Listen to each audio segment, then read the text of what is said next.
Hi అండి. ఈరోజు వీడియోలో పన్నీర్ బటర్ మసాలా ఎలా తయారు చేసుకోవాలో చూద్దామండి.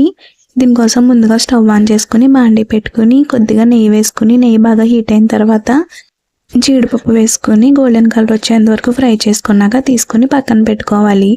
తర్వాత అదే బాండీలో క్యూబ్స్లా కట్ చేసుకున్న పన్నీర్ ముక్కలు కూడా వేసుకుని కొద్దిగా కలర్ చేంజ్ అయిన తర్వాత తీసుకుని పక్కన పెట్టుకోవాలి. ఇప్పుడు అదే బాండీలో 2 స్పూన్స్ ఆయిల్ వేసుకుని ఆయిల్లో బిర్యానీ మసాలాలు అన్నీ వేసుకోవాలి. ఇవి కొంచెం ఫ్రై అయిన తర్వాత సన్నగా కట్ చేసుకున్న ఆనియన్స్ పచ్చిమిర్చి వేసుకుని ఆనియన్స్ గోల్డెన్ కలర్ వచ్చేంత వరకు ఫ్రై చేసుకున్నాక అందులో 1 స్పూన్ అల్లం వెల్లుల్లి పేస్ట్ కొద్దిగా పసుపు కూడా వేసుకుని అల్లం వెల్లుల్లి పేస్ట్ పచ్చివాసన పోయేంత వరకు ఫ్రై చేసుకున్నాక అందులోనే 2 స్పూన్స్ ధనియాల పొడి కొద్దిగా జీలకర్ర పొడి కూడా వేసుకుని ఒకసారి కలుపుకున్నాక టమాటా ప్యూరీ వేసుకుని పచ్చివాసన పోయేంత వరకు మగ్గించుకోవాలి.